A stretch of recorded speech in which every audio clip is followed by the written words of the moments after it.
Steve on Brand here for the Bass College down here in Lower Delaware with Mike Phillips, the Newark basser from our site. We're going to run out here this morning, see what's happening, throw some chatterbaits, swim jigs, spinnerbaits, see how active they are. It's mid-March.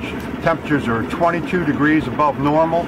Water temperatures are approaching 60, 62. So we're going to get out there and we'll see you guys in a minute down in the water. First fish of the day. Here's Steve. Nice fish. Oh, yeah. There it is. Nice fish. Z-Man chatterbait, 3/8 ounce. Look at that. Look at the eggs in it. Look how big it is. Decent, Yeah, huh?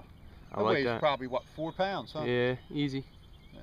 Right, 4 1/4 it looks like. Yeah. Steve's into a pretty good fish here. Oh, Oh, that's healthy. oh yeah. See, that's nice, huh? That's real nice. That's about the same size, maybe a little bigger than the last one. Little That's probably bigger 5. than the last. Maybe, It's but probably it's right got to a lot it. of weight because of, you know, food. You notice how I can barely get the chatterbaits out of their mouth, and I've caught like 20 bass that big and bigger on it, and it's never been sharpened, by the way. Okay. Good Hey, fish. Mike, tell them a little bit about that. What I was telling you, as I said, the wind was blowing like this. You've seen that video I did where it says 24-pound limit, 5 fish. It was real windy. I said, and the wind blew me into this tree.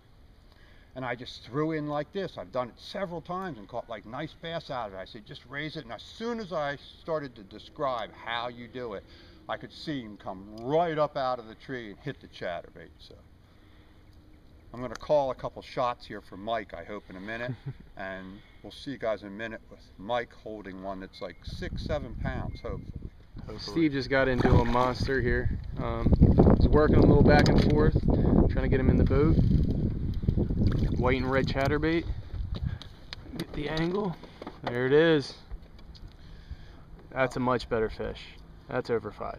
I can't even get it out. I'm gonna need. Oh no, I think Did I you might get it? Did you pop it? There we go. Too bad the chatterbaits aren't sharp enough, huh? Look at that Awesome baby. fish. Nice. Yeehaw. All right, let's get it some more.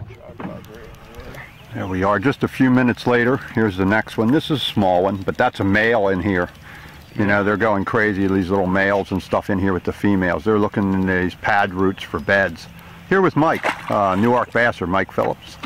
And we're working these back coves here with chatterbaits right now. We'll try some crankbaits, come back through and throw the swim jigs with the Grandy bass and the pocket crawls on the back. See what that does. We're moving down the lake. We're about halfway down, about half a mile. We're in a little bay where several trophy type bass have been caught. So today is basically a fun fishing day for the Bass College. This is Mike Phillips, I told you before, and I'm basically doing like a little mini quick guide trip for him. He's got to be at work later this afternoon, but taking him around trying to hit him the 5 best spots in the lake with the 3 best baits that have always produced here and caught trophy fish real fast. So we see if we can catch him his first real trophy of the year. He's caught some real big fish already, but I'm talking about, you know, serious trophy, 7-8 pounds. So we're going to work on that and hit this cove real quick. Hopefully we'll see it.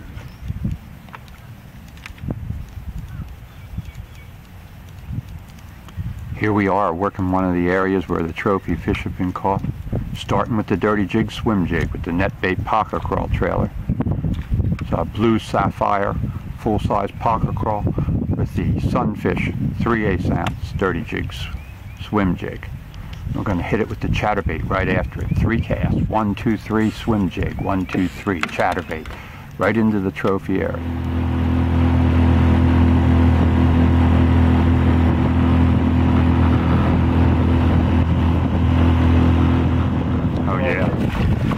Oh yeah, how about that?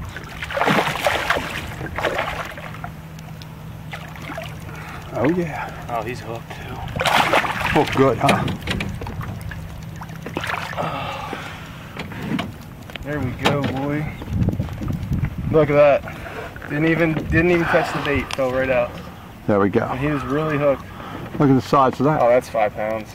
Isn't that nice? Yeah. That's what I'm trying to tell you.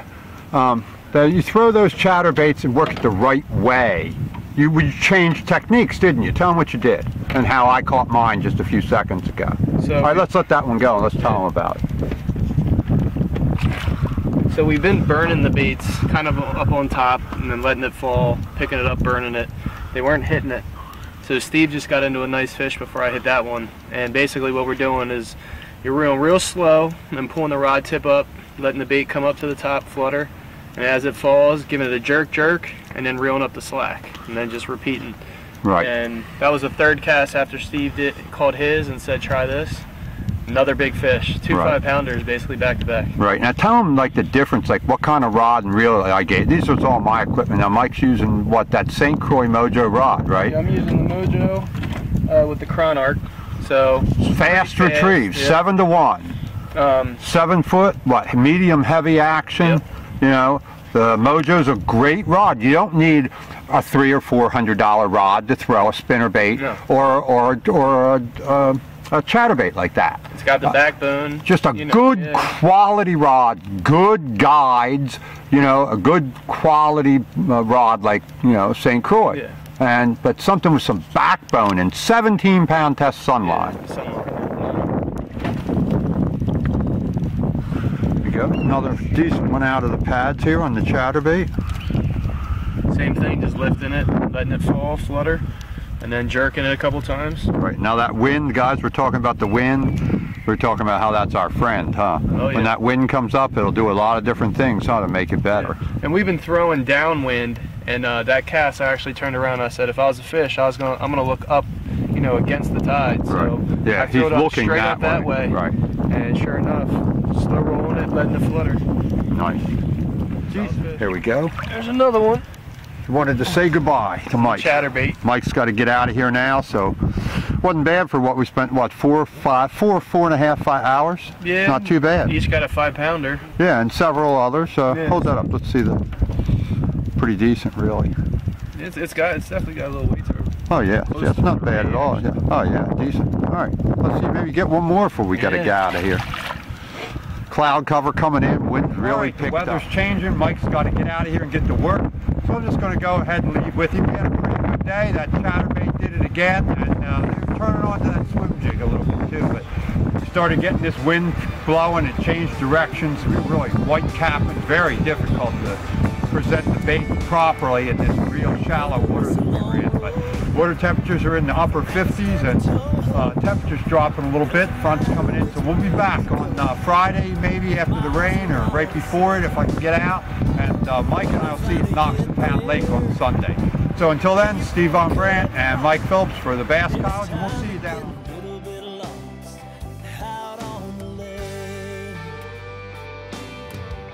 Gonna back this boat into the water.